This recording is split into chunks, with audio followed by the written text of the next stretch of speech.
Hello, my friends. My name is Gerdes. I'm just a professor trying to help you understand context in the war in Ukraine. I think what we saw last night and what we saw a couple days before that and a couple days before that is the way that the future is going to work, at least in the short term.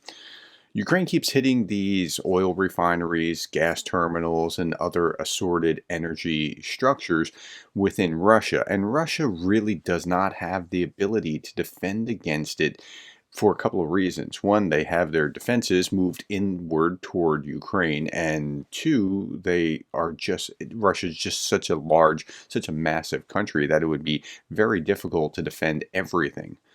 So here yesterday, here's massive explosions and large fires at the terminal of the Russian Novatek natural gas company tonight in Leningrad region after a strike by multiple Ukrainian drones. Fire broke out at this terminal, Novatek terminal. It's the same. This is the same image, and here's the fire. Now, a couple days ago, I didn't actually see any fire. I saw where it was targeted, and before that, we saw other strikes. But yeah, so where is this? It's located up here. I'll show you on a different map in just a moment. The fire is clearly a fire. It's not. We know something happened, and that's reported by all sides, Western and the Russian sources. Here's the BBC talking about the explosion at the St. Petersburg. It's not in St. Petersburg. It's 110 kilometers west of St. Petersburg, but close enough. Gas terminal officials say the blast caused a large fire at the state-owned RIA Novosti news agency said it's the fire that has been contained and there were no reports of injuries. And they repeat this in most of these articles. Cause of the fire is not known, but local media have reported that drones have been seen in the area. And that's what the Russians said as well. But it's just odd to hear it when Russian news says it. Like when the BBC says it, it sounds like straight reporting. And when Russian news says the same thing, it sounds like really drones just came over and then you had this fire and what? Okay, you'll see what I'm saying in just a little bit. Regarding Sunday's explosion near St. Petersburg, Regional Governor Alexander Gerdes said a high alert regime was in place after the incident at the terminal. Novatek later announced that the work of the terminal has been suspended and said that the fire was a result of external influence without providing additional details. BBC has not verified the details of what happened, and there's been no comment from Ukrainian officials. So Ukraine hasn't, at least as far as this goes, taken credit for it. And we just got to see what else is going to happen. Okay, here is Radio Free Europe talking about the same incident. Fire erupts here. The cause of the blaze has not been announced, but Russian media has said that the fire followed reports of explosions and drone sightings. So at least they admitted that much.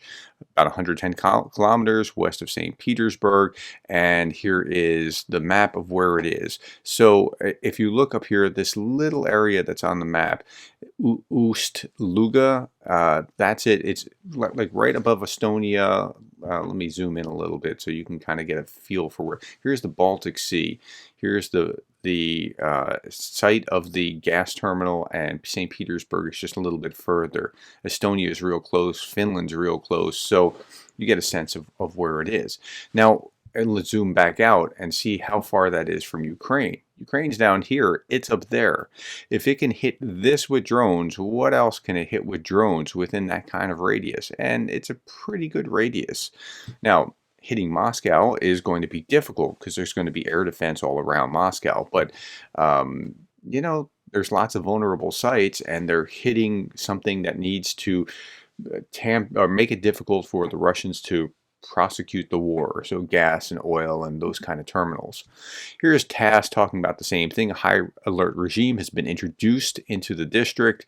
Fire broke out at an independent national gas producer. Like when I read it from the Russian, I don't know if it's just me reading into something, but when I read the Russian version and they say clearly almost the same thing, it's almost like you can hear them say it might be a careless cigarette, but that could just be me. The governor added that the Russian Emergencies Ministry and local firefighting units were at the scene to put out the fire, so they're at least admitting a fire. They talk about how up to 5 fuel tankers of national flags of Panama, Gabon, Liberia, and Greece were anchored near the port. Apparently, they weren't injured in that. But they added this, and I thought this was interesting and useful. The Ust-Luga complex processes stable gas condensate into light and heavy naphtha, jet fuel, ship fuel component, fuel oil, and gas oil that enables us to ship the value-added petroleum products to international markets. So they do a lot here at this terminal. It seems like this was a useful target to make it tricky to get this stuff out. But I mean, I don't know. Maybe it's just a target that's available or not defended. But it seems like a useful one. Here's RT talking about the same thing. Fire has erupted at the export terminal of Novatek, Russia's second largest national gas producer. No casualties reported, and we heard that before, although the cause of the fire remains unknown. The residents of the nearby town said they heard UAVs preceding the explosion. Earlier this week, Russian military said it thwarted Ukrainian drone attack over St. Petersburg, and they talk about other attacks that had been thwarted by the mighty Russian army, and Russian air defense systems intercepted multiple UAVs over other areas, but authorities have yet to confirm the cause of the incident at Ust-Luga. Well, it doesn't take a rocket scientist to figure out like what actually happened here, but they tend to be slow to admit if they ever do admit. So that's where we are with this attack on this gas terminal. And again, I believe this is the wave of the future. You're going to see a lot more of this in the weeks and months to come as the conflict is, I don't want to say frozen, but the conflict is going to move very slow in these frigid conditions along the line of contact. That doesn't mean they're not still fighting. They are still fighting.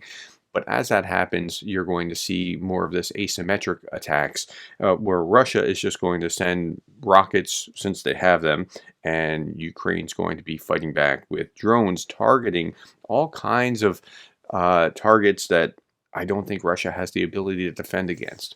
Okay, that's what I see here. Tell me what you think about how Ukraine is prosecuting the war.